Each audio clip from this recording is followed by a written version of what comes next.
நாம் இன்றைக்கி வந்து ஹெல்த்தியான ஒரு ஸ்வீட் ரெசிபி தாங்க பண்ண போகிறோம். இது வந்துட்டு ராகி லட்டுன்னு சொல்லலாம், ராகி சிம்பிளி உருண்டைன்னு சொல்லலாம். இது வந்து உடம்புக்கு அவ்வளவும் நல்லதுங்க. இது எப்படி செய்யறதுன்னு பார்க்கலாம் வாங்க, வீடியோக்குள்ளே போகலாம். வணக்கம் நண்பர்களே, லக்ஷ்மி சமையலுக்கு உங்களை அன்போடு வரவேற்கிறேன். நம்ம வீடியோ இதுதான் ஃபஸ்ட் டைமாக பார்க்குறீங்கன்னா சப்ஸ்கிரைப் பண்ணிக்கோங்க, பெல் பட்டனை கிளிக் பண்ணிக்கோங்க, கீழே தெரியுற ஐ பட்டனை ப்ரெஸ் பண்ணிக்கோங்க. அப்போ தான் நான் போடுற வீடியோலாம் உங்களுக்கு உடனுக்குடனே வரும். வாங்க வீடியோக்குள்ளே போகலாம். நாம் இன்றைக்கி ஒரு சூப்பரான ஹெல்த்தியான ஒரு ஸ்வீட் ரெசிபி தாங்க பார்க்க போகிறோம்.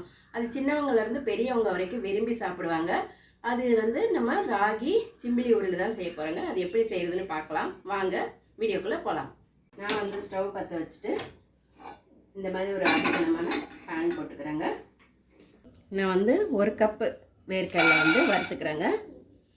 இது வந்து நான் வறுத்த வேர்க்கடலை தான், அதனால் லைட்டாக சூடானா போதும்.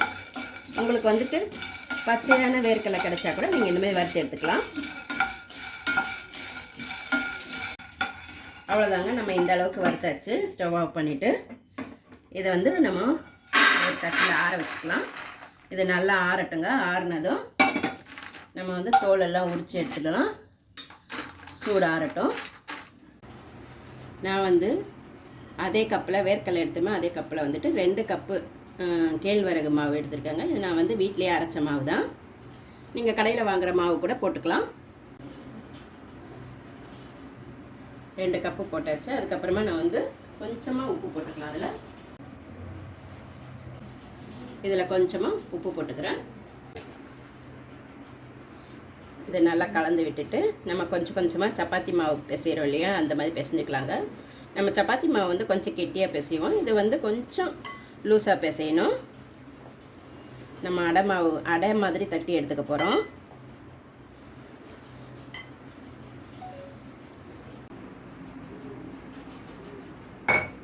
நம்ம வந்துட்டு இதை வந்துட்டு நம்ம செஞ்சு எடுத்து வச்சுக்கிட்டோம்னா நம்ம சாயந்தர நேரத்தில் ஸ்நாக்ஸுக்கு இல்லைன்னா ஸ்கூல் பசங்களுக்கு ஸ்நாக்ஸ் டப்பாவில் கட்டி கொடுக்கலாங்க. ஏன்னா ரொம்ப ஹெல்த்தியானது கூட. வேர்க்கடலை ராகி மாவெல்லாம் ரொம்ப ஹெல்த்தியானது, இரும்பு சத்து உள்ளது.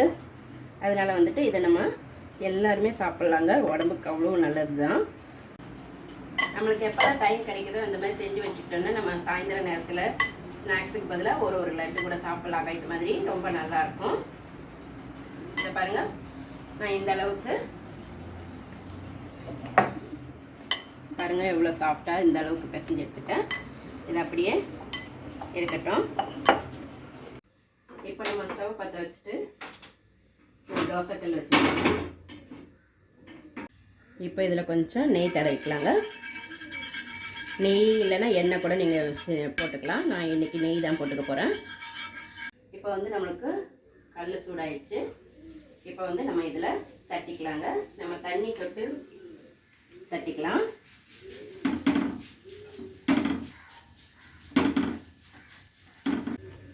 நம்மளுக்கு வந்து தண்ணி தொட்டுக்கிட்டு இந்த மாதிரி தட்டிக்கலாம்.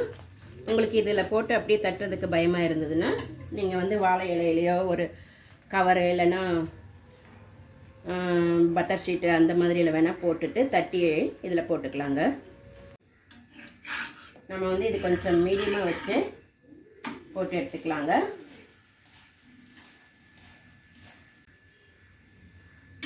லைட்டாக நெய் போட்டுக்கலாம்.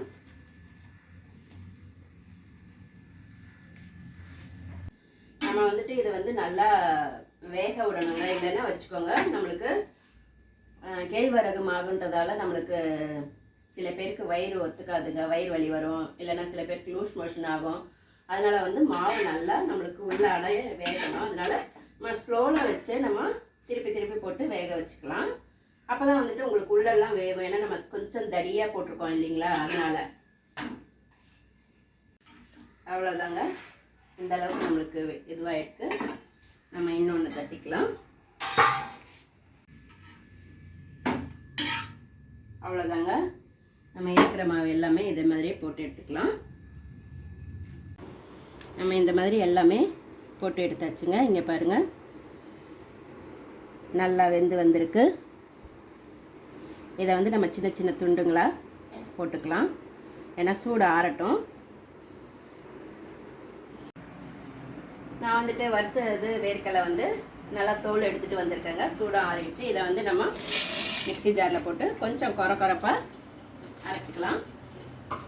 நம்ம வந்து இந்த மாதிரி கொஞ்சம் பருப்பாக இருக்குதுங்க, கொரன்னு. அப்படி இருந்தால் தான் நல்லாயிருக்கும் நம்மளுக்கு சாப்பிட்றதுக்கு. நம்ம மிக்ஸி ஜார் வந்து எப்பயும் போடுற மாதிரி போடாமல் பல்ஸ் மோடில் ஒரு திருப்பி போட்டுக்கிட்டாவே போதும். இல்லைன்னா ரொம்ப நைஸ் ஆகிடும். இந்த மாதிரி கொரன்னு இருக்கணும். இப்போ வந்து வெல்லம் நான் வந்து இதில் 1.5 கப்பு போட்டுக்கிறேங்க. நம்ம வந்து ஸ்வீட்டுக்கு ஏற்ற மாதிரி அவங்கவுங்களுக்கு கொஞ்சம் அதிகமாக வேணால் போட்டுக்கலாம், இல்லைன்னா கம்மியாக கூட போட்டுக்கலாங்க. இதே நம்ம பல்ஸ் மோடில் திருப்பிட்டு வந்துடலாம். இதையை வந்துட்டு நம்ம இதில் இந்த பவுலில் மாற்றிக்கலாம். இப்போ நம்ம சின்னதாக கட் பண்ணி வச்சுருந்தோம், பிச்சு வச்சுருந்தோம் இல்லைங்களா, அதை நம்ம சூடாறிடுச்சு. இதையும் மிக்சியில் போட்டு கொஞ்சமாக போட்டு நம்ம திருப்பி எடுத்துக்கலாம். பாருங்கள், இந்த மாதிரி நம்ம மிக்சியில் திருப்பிட்டு வந்தாச்சு. இதையும் இதில் போட்டுக்கலாம். நம்ம வந்துட்டு கொஞ்சமாக தான் இன்னும் இருக்கிறதையும் இதே மாதிரி மிக்சியில் போட்டு எடுத்துக்கலாம்.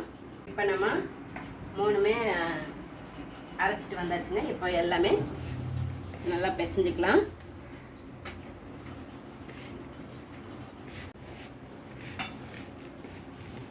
இதை நல்லா அழுத்தி பிசைஞ்சிக்கிட்டு அப்புறமா உருண்டை பண்ண ஆரம்பிச்சிடலாங்க. நான் வந்துட்டு இதில் நெய் எதுவுமே ஊற்றலை, ஏன்னா ஏற்கனவே நம்ம அடை மாதிரி போடும்போதே நம்ம நெய் ஊற்றியாச்சு. வேணும்னா ஊற்றிக்கலாம். நான் இன்றைக்கி ஊற்ற போகிறதில்ல, ஏன்னா அதில் ஊற்றிருப்போம் இல்லையா. நம்ம நல்லா கலந்து விட்ட பிறகு லட்டு மாதிரி பிடிச்சி வச்சுக்கலாங்க. நம்ம வந்து வேர்க்கடலை பார்த்திங்கன்னா இந்த மாதிரி கொரன்னு இருந்தால் தான் நம்ம சாப்பிடும்போது நல்லாயிருக்கும். டேஸ்ட்டு ரொம்ப சூப்பராக இருக்கும். சூப்பரான சிம்பிளி உருண்டை ரெடி ஆகிடுச்சு. நம்மளுக்கு எவ்வளோ பெருசு வேணுமோ அந்தளவுக்கு நம்ம உருண்டைகள் பண்ணி வச்சுக்கலாங்க. நம்ம இந்த மாதிரி செஞ்சு வச்சுக்கலாம். இந்த இது வந்துட்டு பார்த்திங்கன்னா அயன், கால்சியம், புரோட்டீன் எல்லாமே நிறைஞ்சிருக்குங்க. இது உடம்புக்கும் ரொம்ப நல்லது, ஹெல்த்துக்கு மினிமம் பசங்களுக்கெல்லாம் ரொம்ப நல்லதுங்க.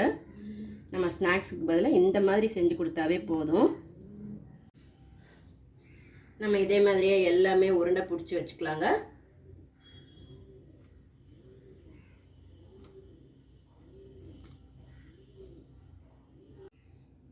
அவ்வளோதாங்க, நம்மளுக்கு சூப்பரான ராகி சிம்பிளி உருண்டை ரெடி.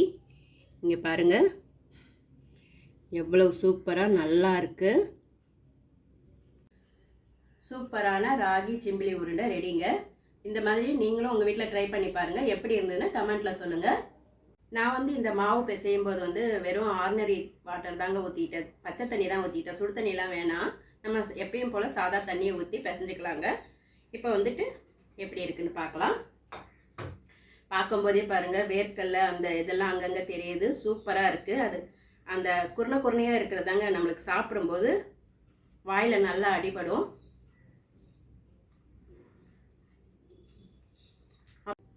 ரொம்ப சூப்பராக இருக்குங்க சாப்பிட்றதுக்கு. ஏன்னா நம்ம அந்த வேர்க்கடலை இதெல்லாம் கடிப்படும்போது ஸ்வீட்டும் கரெக்டாக இருக்குது. இதே அளவே போட்டால் கரெக்டாக இருக்கும். நீங்களும் உங்கள் வீட்டில் ட்ரை பண்ணி பார்த்துட்டு எப்படி இருந்துன்னு கமெண்ட்டில் சொல்லுங்கள்.